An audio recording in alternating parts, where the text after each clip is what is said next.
Hello students, welcome to R K study educational channel.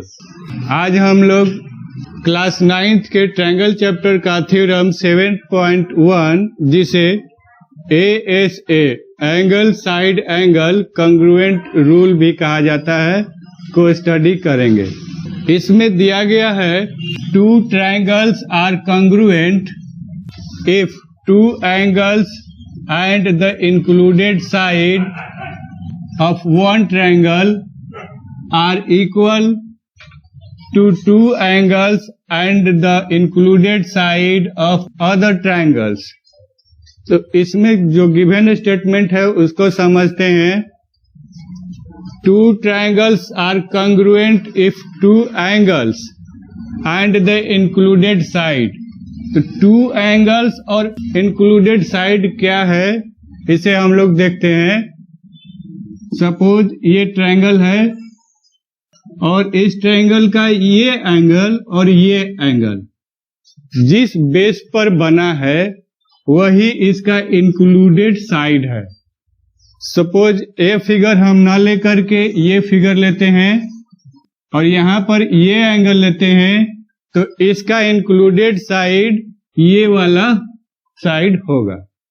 इसी तरह से अगर हम इस एंगल को ना लेकर के इस एंगल को लें तो इसका इंक्लूडेड साइड ये वाला साइड होगा। तो इस तरह से इंक्लूडेड साइड क्या है हमने जाना। तो इस फिगर में हम लोग देखते हैं कि ये एंगल और इसका इंक्लूडेड साइड ये वाला है।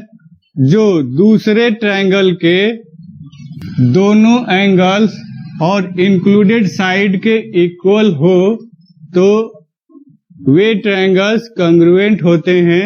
इसे ही हमें प्रूफ करना है। तो इस फिगर में हम एंगल B को एंगल E के इक्वल कंसीडर करते हैं और एंगल C को एंगल F के इक्वल कंसीडर करते हैं। तो इसे हमने नोट कर लिया। क्या क्या गिवन है इसे हम नोट करेंगे। Angle B equal to angle E, angle C equal to angle F ये भी गिवन है और साथ ही साथ इनका included side BC equal to EF भी गिवन है। हमें प्रूफ ये करना है कि ट्रायंगल ABC और DEF दोनों कंग्रुएंट हैं। यहाँ तीन कंडीशंस बन रहे हैं। तो तीन कंडीशंस क्या क्या डिराइव होते हैं। या तो AB DE के इक्वल है, या AB DE से ग्रेटर है, या फिर AB DE से लेस देन है। तो बारी बारी से इन तीनों कंडीशंस का अध्ययन करते हुए हम इन ट्रायंगल्स को कंग्रुएंट प्रूफ करेंगे। तो सबसे पहले केस में हम लोग AB को DE के इक्वल एज्यूम करते हैं।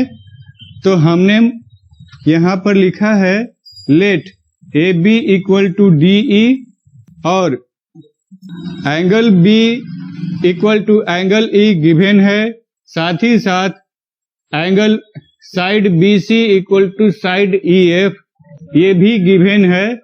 तो इन दोनों गिवन स्टेटमेंट के थ्रू और अपने एज्यूमिंग के थ्रू हमने क्या पाया, साइड एंगल और साइड। और इस एक्सियम के थ्रू हमने इन दोनों ट्रायंगल्स को कंग्रुएंट प्रूफ कर दिया। अब हम सेकंड कंडीशन का स्टडी करेंगे जिसमें साइड AB को DE से ग्रेटर एज्यूम किया गया है।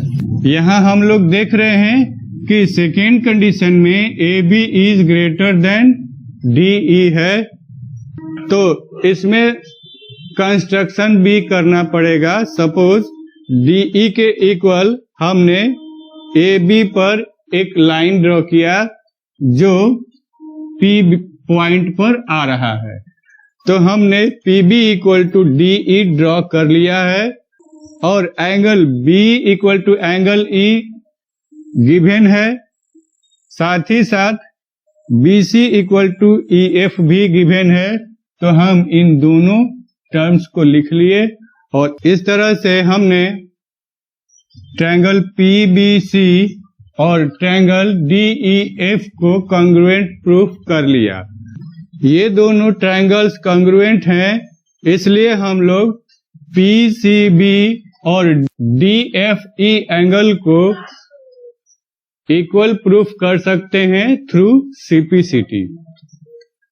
लेकिन हमें गिवन है angle C equal to angle F, means ये एंगल C इस एंगल F के इक्वल है और इसे ही हमने यहाँ भी ड्रॉ किया है। तो यहाँ पर हम लोग देख रहे हैं कि DFE के ही ये दोनों वैल्यूज हैं और इस तरह से इन दोनों एंगल्स को हम लोग इक्वल कर लेंगे। और ये दोनों एंगल्स कौन कौन से हैं?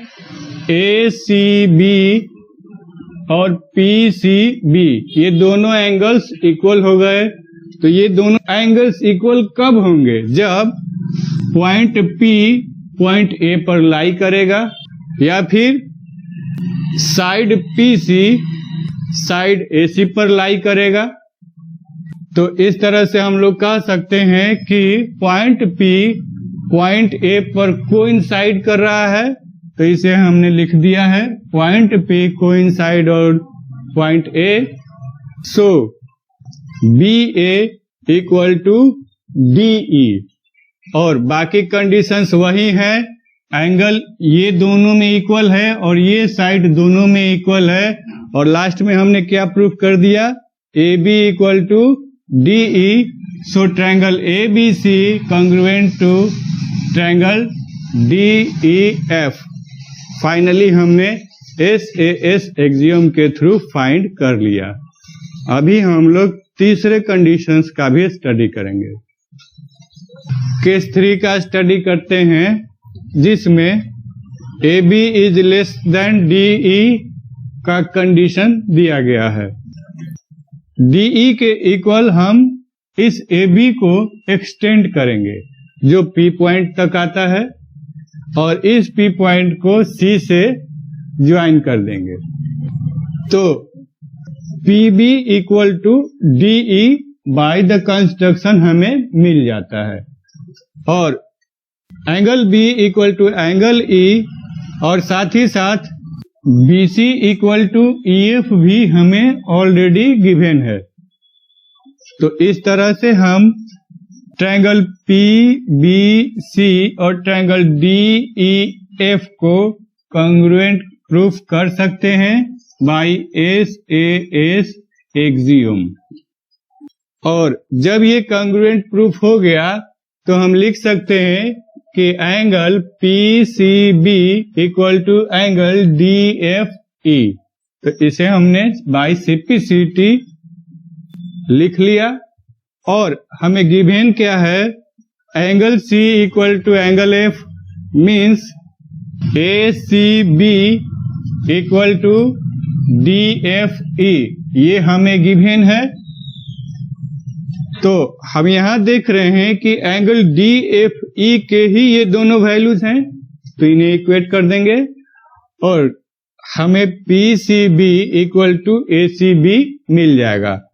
अगर हम इस फिगर में देखें तो एंगल PCB ये वाला एंगल है और एंगल ACB ये वाला एंगल है। तो ये दोनों एंगल्स इक्वल कब होंगे? जब पॉइंट P A पर कोइंसाइड होगा या फिर कहा जाए साइड PC साइड AC पर कोइंसाइड होगा।